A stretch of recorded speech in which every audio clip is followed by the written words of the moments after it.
설명을 드렸다고 이진숙 교육부 장관 후보자와 강선우 여가부 장관 후보자 논란과 관련해 이재명 대통령이 이진숙 후보자는 지명을 철회하고 강선우 후보자는 임명을 유지한 가운데 우상호 정무수석이 여당 지도부의 의견이 대통령의 결정에 많은 영향을 끼친 것 같다고 설명했습니다.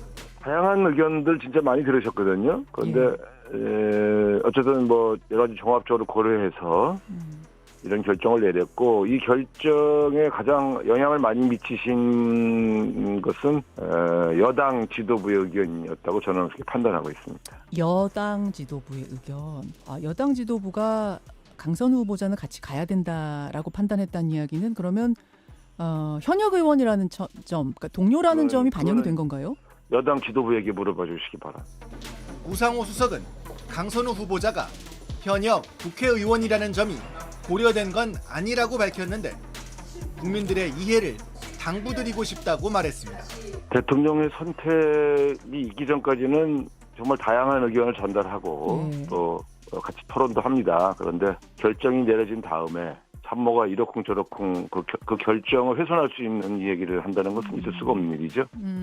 네, 저는 인사권자의 이 결정을 존중하고 또 이 대통령 국민들 특히 이 결정이 조금 동의하시는 분들은 또 좋아하시고요. 그러나 조금 동의하지 않으시는 분들의 여러 가지 서운함도 이해합니다만 잘 국민들의 이해를 당부드리고 싶습니다. 우 수석은 이진숙 후보자와 관련해서는 지명 철회와 자진 사퇴를 두고 당사자와 상의를 했고 본인이 원하는 대로 지명 철회 방식을 선택한 것이라고 덧붙였습니다. 민주당에서도 약간 좀 부담이 있었던 것 같은데 강행하는 걸로 가는군요.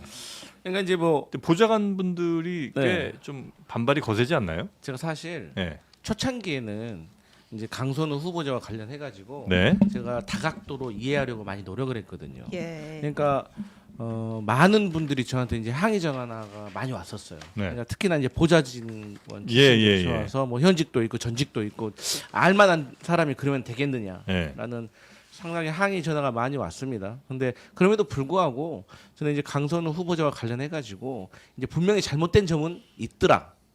그러니까 뭐 비대와 관련해가지고 부탁 자체로 그건 잘못된 거예요.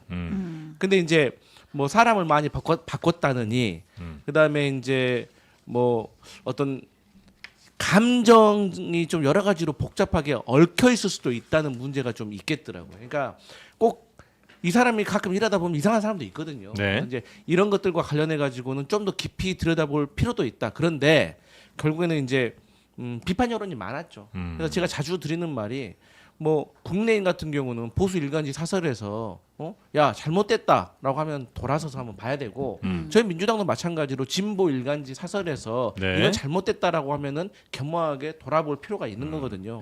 근데 이제 보니까 뭐 경향신문 같은 경우는 그런 말을 했더라고요.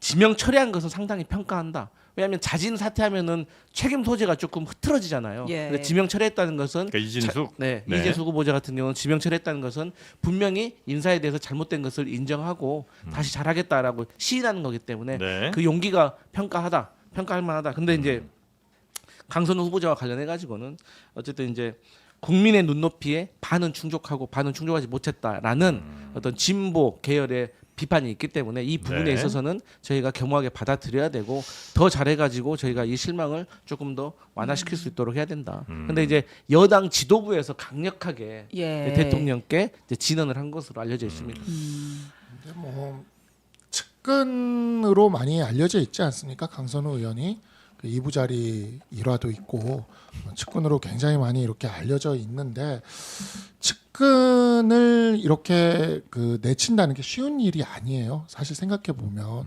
권력자가 측근을 내칠 경우에 그 측근은 돌아서서 그 권력자의 적이 되겠죠. 그래서 아마 굉장히 또 측근이고 그러면 내밀한 문제들이나 이런 것들에 대해서도 공격할 수도 있겠죠. 그렇지만 그런 측근을 감싸다가 무너진 정부를 우리는 코앞에서 봤지 않습니까? 그래서 저는 이 강선우 장관 임명이라는 게 이재명 대통령의 인사 기준을 보여줬다. 측근은 불패다.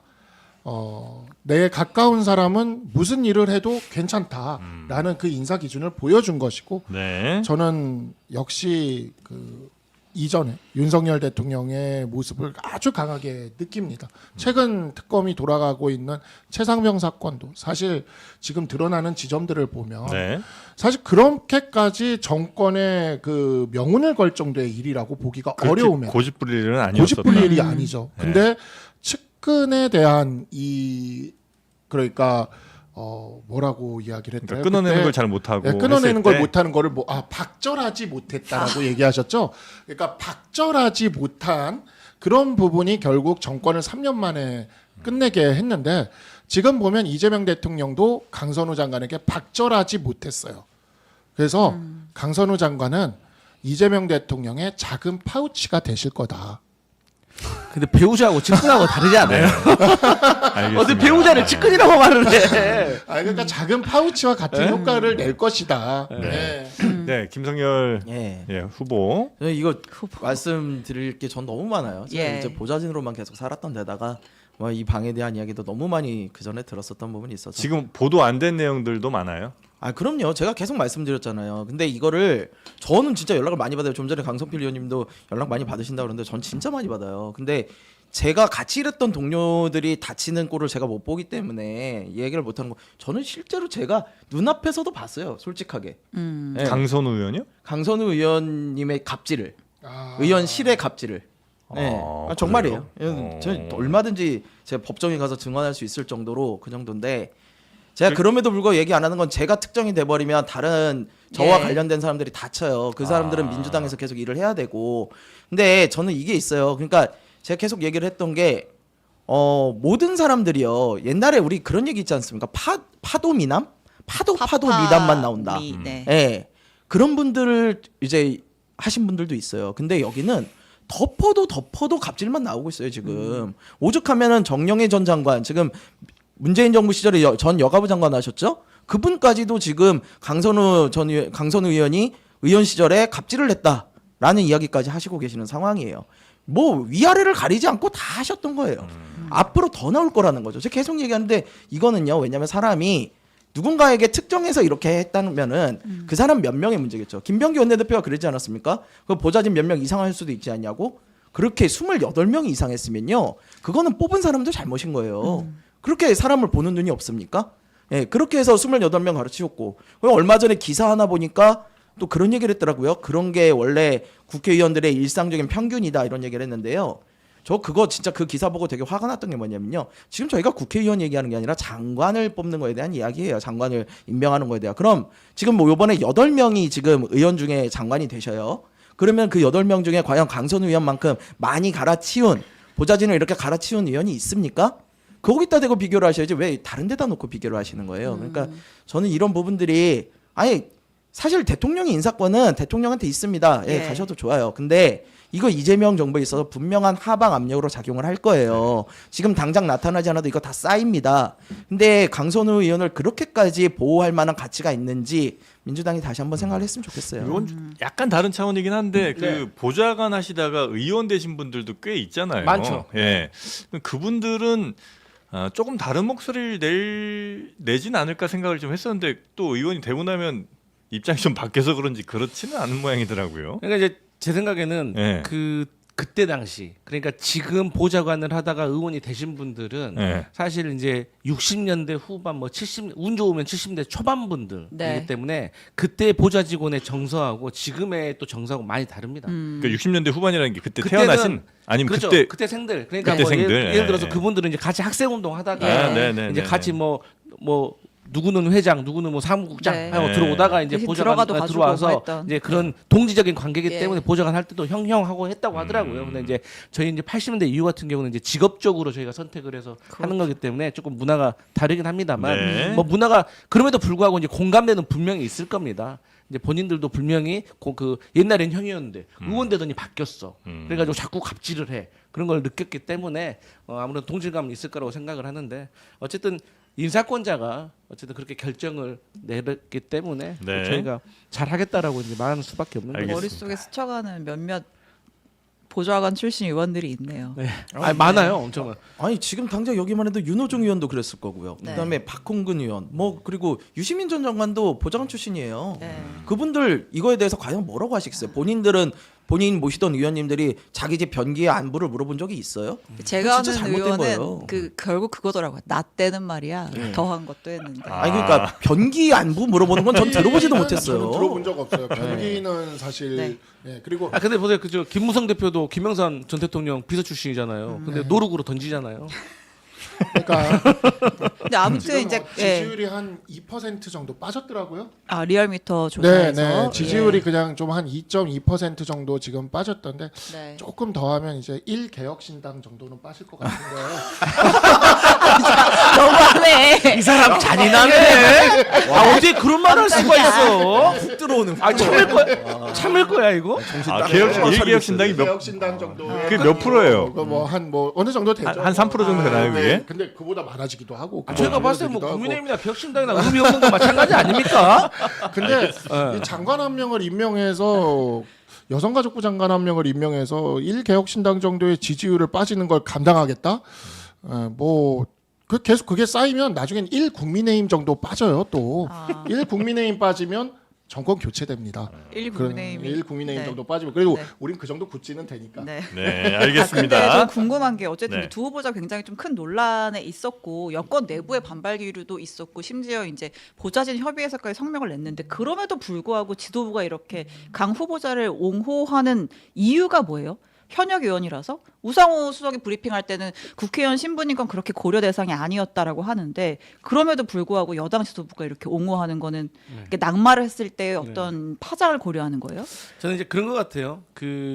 만약에 강선우 후보자가 만약에 여기서 물러서게 된다. 예. 그러면은 당적을 유지하기도 어려운 상태까지 갈 수가 있습니다. 네? 그러니까 정치적 당적. 생명이 끝난다. 그래요? 네. 당적 유지하기가 어렵다고요? 네, 그런 상황까지도 밀릴 수가 있어요. 그러니까 이게 뭔가 더 큰 뭐가 나와서가 아니라 여기서 밀리는 게 후보가 그러니까 임명이 안 되는 걸로 인해서 만약에 당적까지 유지하기 어려울 정도면 네.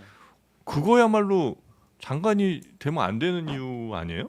그런데 지금의 이 상황에서 더 커질 수도 있고 뭐 잦아들 수도 있는 거지만 네. 어쨌든 간에 이런 갑질 문제로 상처가 나서 장관 후보자에서 낙마를 하게 된다면 저는 이제 국회의원직도 유지하기 어려워질 수도 있고 저는 그런 상황이 벌어질 수도 있기 때문이라고 생각합니다. 근데 저는 제가 이 정치권에 들어오기 전부터 친분이 있는 변호사님이 그 민주당의 그 국회의원 하시다가 그 역시 뭐 그런 거 터져가지고 이름 그냥 말씀드려 양정숙 의원, 네. 양정숙 의원이 이게 터져가지고 이거 당직 유지하지 않고 무소속으로 4년 잘 마무리하셨어요. 그리고 뭐 지금 변호사로도 또 잘 살고 계십니다. 그러니까 뭐 강선우 의원 정도 되면은 뭐 그 저기도 있겠다, 학력도 있겠다.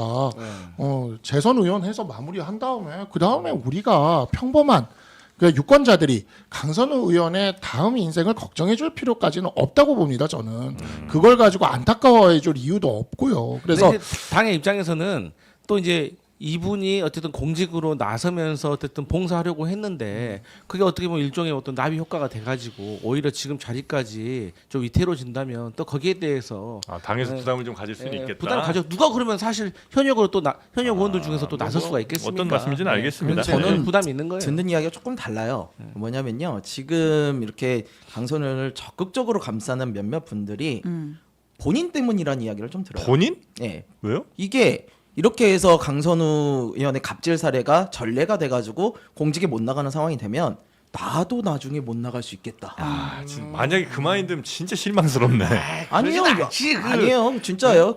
그래서 그런 이제 본인들 때문에 본인이 나갈 때 나도 걸림돌이 될 수 있다라는 생각 때문에 이제 본인들 보좌진들 단속하고 그러면서 이걸 어떻게든 통과시켜야 된다라는 이야기가 보좌진 사이엔 진짜 엄청 그러니까 이 의심스러운 지점이 저도 국민의힘 보좌진이긴 하지만 국민의힘 보좌진들에게 들어보니까 그런 얘기를 하더라고요.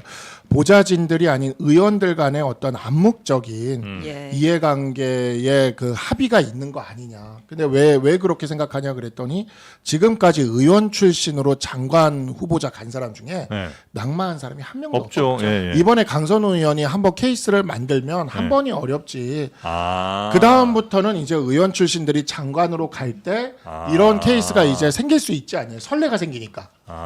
그러니까 그런 이야기들을 하면서 그 국민의힘의 보좌진으로 있는 분들도 저한테 그렇게 얘기를 하더라고요. 근데 이제 그것은 악의적으로 이제 공격하는 거고, 아니 우상호 정무수석도 그랬잖아요. 현역 의원인 것은 고려하지 않았다. 알겠습니다. 그런 식으로 따진다고 하면 한 명 낙마시키면 오히려 한 자리 남으니까 내려갈 수도 있다고 생각하니까 공격할 수도 있다는 그런 말도 되는 거죠. 아니, 근데 그렇게까지 얘기가 나오는 이유가 뭐냐면 지금 제가 좀 전에도 얘기했지만 문재인 정부 시절에 여가부 장관 전직 여가부 장관까지도 문제가 있다라고 하는 건요.